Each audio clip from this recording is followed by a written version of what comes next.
Let me paint the scene so vividly you can smell the lake before the sun even crests the pines. Crystal Lake, 12 acres of glass-calm water ringed by 47 homes in Silverwood Shores. A planned community carved out of Georgia red clay back when developers still believed in promises.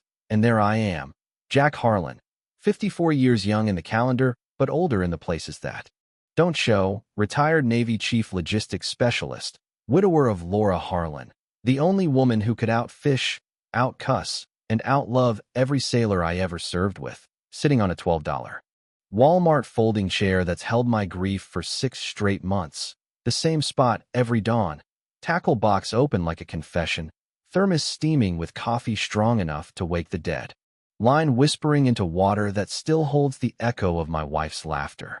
This is my church, my therapy, my last tether to the man I was before a drunk driver turned our forever into a headstone, and a flag folded into a triangle. The HOA covenant, signed the day we moved in, page 12, section 4. Unrestricted recreational access in perpetuity, words I memorized like a Liberty port. Address, because after 24 years moving beans, bullets, and bandages through hell's own supply chain, I know the value of a contract that can't be broken by ego or clipboard. Then comes Vanessa Sterling, 43, real estate empress with a white Escalade that never sees mud and heels that click like incoming artillery, new HOA president, elected in a meeting that smelled like grocery store sheet cake and apathy. 1 week, she's dropping off lemon bars that taste like obligation and admiration for my vintage pen reel. The next, she's inventing lake usage protocols faster than a yeoman forges leave papers. It starts small, a laminated flyer taped to every mailbox. Annual fishing permit, $75, effective immediately. I laugh, because the covenant already covers access and the $200 monthly dues I pay like clockwork. But Vanessa doesn't laugh. She smiles the way a shark smiles when it smells blood in the water. Rules are rules. Jack, she says, standing on my porch at 0700, clipboard glowing like a holy tablet. Pay up or pack up. I keep fishing. Same chair, same thermos, same sunrise that paints the mist gold and keeps the nightmares at bay. 3 weeks later, a lavender envelope slides under my door, $500. Violation code, unauthorized use of common area amenity, printed on paper so cheap it smudges. When I touch it, Vanessa shows up the next morning, heels stabbing my welcome mat like exclamation points. Formal notice to cease all lake activities until fees are current. Ma'am, I say, voice calm as a locked bearing. I've stared down worse than suburban royalty in 3 different oceans, and none of them wore perfume this expensive. Her face cycles through every shade of red in. Treasure map. No additional fees without 75% homeowner vote. And I feel the old logistics brain click into gear, the same cold calm that hits when the convoy's late. The enemy's close, and the mission's impossible. Next morning, orange construction cones block every path to the water, a neon sign screaming permit required. Violators will be fined. And suddenly Mrs. Elena Delgado, 81, can't feed the mallards anymore. The Ramirez twins, Mateo and Sophia, can't cannonball off the dock on weekends. The Nguyen's, David and Lynn, can't walk the shoreline at dusk like they have for 15 years. This isn't about algae control. This is about a woman who tasted power and decided the whole neighborhood should choke on it. I stand on my deck, coffee cooling in my hand, watching Mrs. Delgado stare out her kitchen window like someone just stole her childhood, and something shifts inside me. The same feeling I got in the Navy when the supply chain collapsed and everyone said the mission was dead. That cold, calculating mindset that turns problems into opportunities, grief into ammunition. Vanessa thinks she's dealing with a broken widower she can bury in paperwork. She has no idea she just declared war on a man who spent decades turning impossible into inventory. And the lake, our lake, just became the battlefield. 3 days later, Vanessa calls an emergency board meeting, which in Silverwood means 3 people in the clubhouse that smells like burnt popcorn and broken dreams. Bob Kessler, treasurer, looks like he'd rather be anywhere else. Janet Lee, secretary, stares at her phone like it might sprout wings and fly her out of there. And Vanessa, standing at the front like she's $100 for sunrise therapy. Janet's jaw drops so fast it nearly unhinges. Bob shifts like his chair just caught fire. The room goes quieter than a submarine on silent running. All in favor? Then my daughter would have been if cancer hadn't stolen her at 6, and I find gold buried in microfiche dust. The 1987 deed from Silverwood Development LLC to the HOA, management easement for maintenance purposes only, fee simple ownership retained by grantor, which means the HOA never owned the lake, just permission to mow the grass and stock fish. I cross-reference tax rolls. Heart hammering like a depth charge. Silverwood Development LLC owes $47,247.83 in back taxes. Last payment 2019, Parcel 47B. Crystal Lake, scheduled for tax lien auction in 6 weeks. Minimum bid the exact amount owed. I dial Marcus Reed, attorney, old squid from my supply days, at 0600. He answers with a yawn that turns into a whistle sharp enough to cut glass. Jack, that lake's going to auction, and guess who's pre-registered through a shell company? Vanessa Sterling. The puzzle snaps together like a Wallstock magazine. She's been running a long con. Terrorize the neighborhood, clear opposition, by the lake for pennies, then charge us for the air above the water. Brilliant. Sociopathic. Actionable. So I document everything, GoPro strapped to my tackle box, video of Vanessa measuring Mrs. Delgado's trash cans with a tailor's tape, audio of her screaming at Tommy Vega, 19-year-old security guard who looks like he'd rather be playing Fortnite, forcing him to write reports about my threatening posture while opening thermos, aggressive waterfowl interaction. Patterns, menacing tackle box positioning. Tommy becomes my mole, slipping me intel over burnt coffee in styrofoam cups. She's pricing gates, planning admission booths, dreaming of waterfront condos.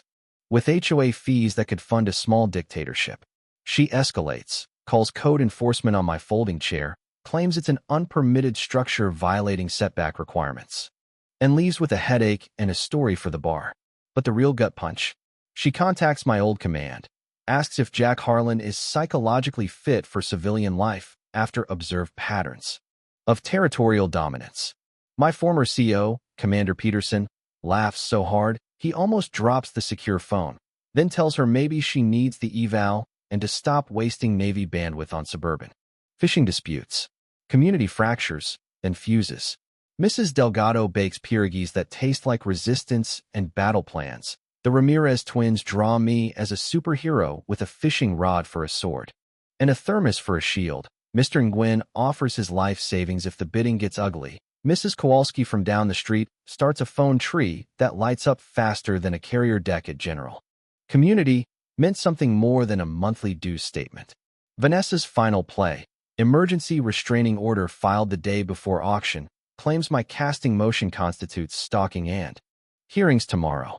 If she wins, I can't step within 500 feet of the lake, can't bid, can't breathe without violating a court order.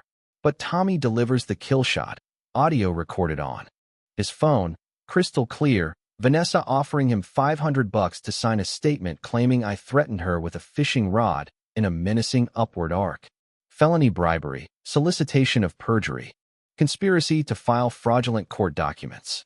Marcus plays it in open court, Vanessa's voice filling the room like poison gas, her face cycling through every shade of panic known to man. Holdings, talking about subdividing the lake into premium waterfront lots, million-dollar build sites. The scope crystallizes like frost on a window. She's not just buying access, she's planning to erase the lake entirely, turn it into a gated playground for people who've never skipped a stone in their lives. That night I sit by the water one last time before auction, Laura's tackle box open. Beside me, moonlight silver on the ripples, and I make her a promise I can't break. This place you loved, this peace we found, I'll fight for it with everything I've got left. The wind through the pine sounds like her answer. Auction morning, courthouse steps bathed in light that feels biblical, 47 neighbors standing shoulder to shoulder like a fire line holding back hell. Mrs. Local news smells blood in the subpoenas, cameras rolling like it's the Super Bowl of suburban warfare. Vanessa arrives late, flanked by Victor Lang, developer in a $3,000 suit, and calls the auction to order at 10 o'clock sharp. voice cutting through morning air like a blade through ribbon. Tax lien auction, parcel 47B, Crystal Lake, minimum bid $47,200. $47.83. Vanessa's hand shoots up like a missile launch. Minimum bid accepted. I wait 5 full seconds, letting tension build like pressure in a depth. Charge, then raise my hand slow and deliberate. 50,000. Gasps ripple through the crowd. Vanessa's face flashes shock. She thought her restraining order would eliminate me. Victor whispers urgently. She counters, 60. 70. I say, voice steady as a locked bearing. The bidding war escalates like a financial dogfight, numbers climbing faster than altitude. In a barrel roll. At 80,000, Vanessa starts sweating despite the cool morning. At 90, Victor steps back, shaking his head, muttering community liability. At 100, Vanessa screams the number like it's a curse. I stand slowly, making sure every camera catches this moment. Neighbors holding their breath, Mrs. Delgado's thermos trembling in her grip. The Ramirez kids clutching each other like it's Christmas morning and Santa's late. $150,000, I say, cash today, certified funds, for the soul of Silverwood Shores. Already backing toward his Mercedes, then at the neighborhood crowd watching her public execution, then back at me. For the first time in months, she has nothing to say. Going once, going twice. Sold to Jack Harlan for $150,000. The courthouse steps explode. Mrs. Delgado sobs into her thermos. The Ramirez family hugs like they just won the lottery, mister. New restrictions etched in legal granite. Lake owned by Silverwood Shores residents in common. No fees, no usage limits, no future board authority to restrict access, protected in perpetuity by covenant amendment requiring unanimous consent. Vanessa gets probation, 200 hours of community service picking up trash along Highway 22 in an orange vest that clashes with her ego. At dawn, and wave at me every morning like I'm their favorite uncle. The security company? Bankrupt after kickback audits recover every penny of the $18,000 contract that paid Vanessa's brother-in-law to watch me fish. 6 months later, I'm back on the same dock, Laura's tackle box beside me, watching Mrs. Delgado's grandson Lucas learn to tie a clinch knot while the Ramirez twins argue over who caught the bigger bluegill, laughter skipping across water that no one can fence. The Silverwood Freedom Festival draws 300 people, fire department demos. Local band on a flatbed. Tommy Vega teaching water safety to kids who'll never know what it felt like to be afraid of their own lake. Property values up 15%, fear down to 0. Community hole. I started a scholarship in Laura's name. 37 kids so far learning that fishing is about finding peace, not catching fish, each getting a tackle box and a morning with a widower who knows what it means to lose everything and fight anyway. Sometimes the good guys win, not because they're louder, but because they refuse to fold when the deck's stacked by liars in heels. Now, your turn. Drop in the comments. Ever had an HOA try to tax your oxygen? What's the line where rules cross into tyranny? And tell me, watching from your own war zone, is revenge ever justice? Or just grief wearing camouflage? Because the fight for common ground never ends. Only the battlefield changes, and the next sunrise is waiting for someone brave enough to cast the first line.